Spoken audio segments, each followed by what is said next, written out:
예, 정 교수님 말씀해 보시죠. 대학생들이 졸업해도 취직이 안 되고 양극화가 심해져서 살기는 갈수록 팍팍해지고 있죠. 만일에 지금처럼 무상복지를 들고 나와서 그것이 진실로 관철된다면 아마 대학생들은 그나마 일자리를 더 못 가지게 되고 더 양극화가 되고 드디어 국가는 망하는 길로 들었을 것입니다. 예를 들어 지금 스웨덴 말씀하셨는데요. 복지를 통해서 성장을 이루었다고요. 어느 나라가 그런 경우가 있나요? 복지를 통해서 대부분 나라가 망하는 길로 들었었죠. 그리스가 그렇고 포르투갈이 그렇습니다. 프랑스 최근에 등록금 2배 올렸죠. 올리는 이유가 있겠죠. 독일의 등록금 없던 대학 시스템 다 바꾸는 거 아시죠? 스웨덴의 국민들이 몇 명이나 되죠? 스웨덴 국가 국민이 몇 명인지 아시나요? 900만 명밖에 되지 않습니다. 서울보다 작은 아주 자그마한 나라죠. 노벨이라는 사람이 태어나서 전 세계 돈을 다 끌어모았던 나라고 철광석, 목재, 늘린 게 자원인 나라입니다. 볼보, 최근에 스웨덴 최대의 자동차죠. 작년에 드디어는 견디지 못해서 중국에 팔았습니다. 자, 잘 나가고 있나요? 어떤 복지를 얘기하면서 국민들에게 기만을 하실 겁니까?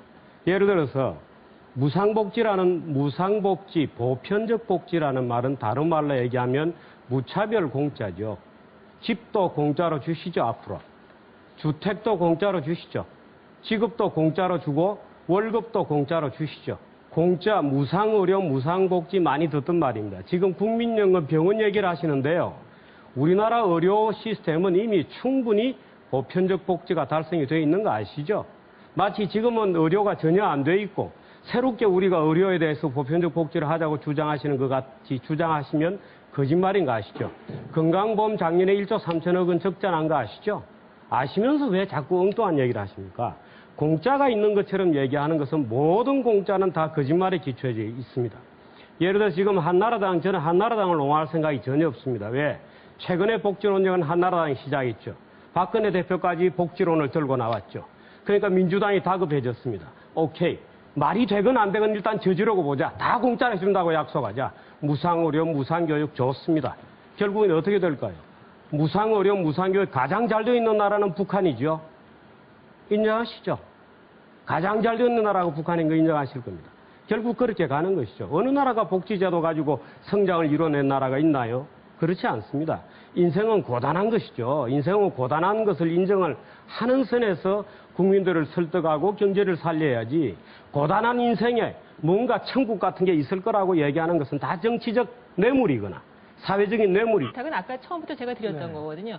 지금 말씀하신 거라면은 무상이 아니라는 얘기죠. 그렇죠. 법처럼 무상이 아니라고 그러면 돈이 필요한 거죠. 교수님 얘기는 지금 민주당식으로 무상 복지를 하려면은 국민들이 세금을 더 내야 된다는 거 아닙니까? 그렇죠. 근데 민주당은 세금 더 낼 필요 없다는 거 아닙니까? 민주당도 세금 안 내야 된다는 제가 정리를 해볼게요. 예를 들어서 무상복지라는 말이 이런 거죠. 무차별적 복지입니다. 무상복지라는 것은 공짜 복지고요. 세금을 안 내자는 겁니다. 세금을 지금 안 내자는 주장이죠. 지금 뭔가 잘못 알고 지금 무상복지라는 얘기를 잘못 알고 계신 것 같은데요. 무상복지는 이런 겁니다. 지금 이 교수님께서 설명하실 때는 이타심에 기반하여 설명하시죠. 우리 사회 양극화되고 아주 어려운 사람이 많다. 거기에 대한 복지를 우리가 왜 게을리하겠는가? 옳은 말씀이시죠. 지금 우리 4명이 여기 앉아서 누가 착한가 경계하는 건 아니죠. 누가 따뜻한 마음을 가지고 있는지 경계를 하는 게 아닙니다. 무상복지는 이런 겁니다. 선별적 복지와 무상복지가 다른 것은요. 선별적 복지는 어려움에 처한 사람을 도와주자는 것이고 말하자면 도저히 자력으로는 경제생활을 영위할 수 없거나 나이가 더 많아서 더 이상 독자적인 경제생활이 안 되거나 또는 부모를 잘못 만나서 정말 어려운 아이들에게 우리가 사회적인 보살핌의 손길을 주자는 것이죠. 선별적 복지는. 무상복지는요. 그게 아닙니다. 무상복지는 전 국민에게 뇌물을 주자는 거죠. 전 국민에게 반값을 주겠다. 전 국민을 공짜로 해주겠다 이런 겁니다. 무상복지의 기본 개념이. 아니 그 말씀 이제 무상급식으로 재미를 좀 봤죠. 그래서 무상의료, 무상주택 이렇게 이제 나가는 시리즈가 지금 나오고 있는데요. 그래서 지금 16조도 하는 계산은 아마 민주당 스스로도 굉장히 낯뜨거운 계산이라는 것은 며칠 전에 의원총회에서 다 드러났죠. 지금 세계잉여금을 조금 줄이고 세계잉여금이 1조 6천 얼마씩 나오는데 세계잉여금 줄이면 공무원 임금 동결해야 되죠. 지금 세계잉여금 가지고 공무원임금 조금씩 올려주고 있거든요. 감세 정책을 철회하면 우리나라가 세계에서 세금이 가장 비싼 나라가 됩니다. 세금이 가장 비싸지면 어떤 결과가 초래될지는 잘 아시죠? 또는 근보개혁을 해서 4조 얼마. 근보개혁 되었나요? 노무현 정부 때는 뭐 했죠? 왜 개혁이 안 되죠? 이유가 있을 겁니다. 안 되는 걸 하겠다고 지금 계속 써놓고 있는 겁니다. 그래서 민주당의 경제에 대해서 좀 아는 어떤 분의 얘기는 간단한 방법이 있다. 부가세율이 지금 10%인데 유일한 방법은 부가세율을 10%에서 20%로 늘리는 것이다. 좋습니다. 오케이. 우리 부가세를 10% 내던 걸 20%를 냅시다. 어떤 결과가 올까요? 배추값이 얼마나 될까요? 우리가 먹는 식어료가 얼마나 될까요? 우리가 사 입는 옷값은 어떻게 될까요? 부가세 지금 10% 내는 것만으로도 자영업자들이 죽겠다고 아우성이잖아요. 모든 자영업자들 지난 1년 동안에 50만 명이 실업자가 되었습니다. 자영업하는 분들이 10% 세금을 내는데도 20% 세금을 내보십시오. 어떻게 되겠어요? 그래서 안 된다는 겁니다, 이게. 예를 들어서 이런저런 세금들 줄이고 부유세 만들어진다고 생각하세요? 부유세 만들어 지본들, 부유세가 얼마나 많은 세금을 더 걷을 거라고 생각하십니까? 상속세를 대폭으로 올리자. 오케이, 이건 소수의 부자들이니까. 상속세 올려서 세수가 단 1%라도 늘어난다고 생각하십니까? 부자들이 그렇게 간단하지 않습니다. 모든 세계에서 상속세를 제 아무리 높여도 전체 세수의 1%밖에 더 못 걷습니다. 다 이유가 있습니다. 세금이라는 게 그렇게 쉽게 걷어지지 않고 돈 많은 자영업자들, 변호사들, 회계사들 돈 더 걷으면 될 거 아니냐. 저도 늘 그렇게 주장을 하죠. 근데 예를 들어서 세계사 회계사 세금 더 걷으려면 돈 얼마나 드는지 아세요? 그 사람들로부터 1,000만 원 세금 더 걷으려면 그 사람들 재산조사 다 해야 되죠. 들어가는 돈이 900만 원입니다. 예. 그래서 안 되는 다 아는데 그것을 어떻게, 어디까지, 어느 수준까지 이게 지금 답이 안 나오는 거예요. 혼자 정의를 예. 주장하시는데요. 잠시만요. 제가 말씀드릴게요. 지금 예. 세금에 대해서 얘기 드리면요. 우리나라 기업들이 내는 법인세, 특히 대기업들이 내는 법인세 비중을 잘 모르시는 모양이고요. 아, 잘합니다. 부자들이 세금을 안 낸다 그러는데요. 부자들이 예? 세금 제일 적게 내죠. 부자들이 어떻게 세금을 적게 우리나라 냅니까? 부자들 한번 볼까요? 우리나라 부자들이 지금 근로자들 가지고 있는 중에요.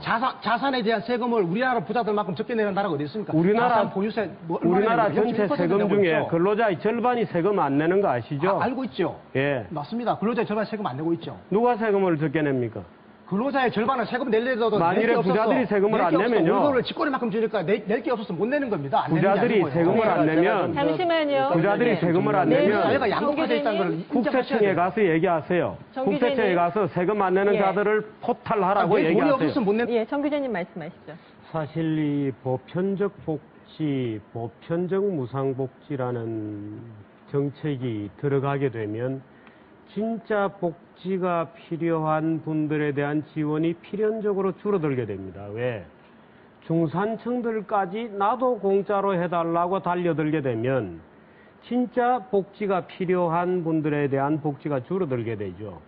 만일에 TV를 보시는 중산층 중에 무상복지를 찬성하는 분이 있다면 그분은 정말 양심불량입니다.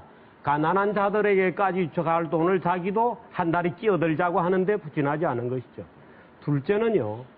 문제는 이 복지가 잘못해서 병에 빠지면 아까 스웨덴 경우 얘기하셨지만 그리스가 실패하고 포르투갈이 실패하고 대부분 남미 국가들이 실패하고 북유럽 국가들이 그나마 유지가 좀 되고 있는 이유는 다 있습니다만은 긴 얘기는 이미 시간이 다 됐고 결국에는 부가세 10%를 부가세율 20%로 끌어올리지 않으면 안 됩니다. 스웨덴 부가세율 25%이죠.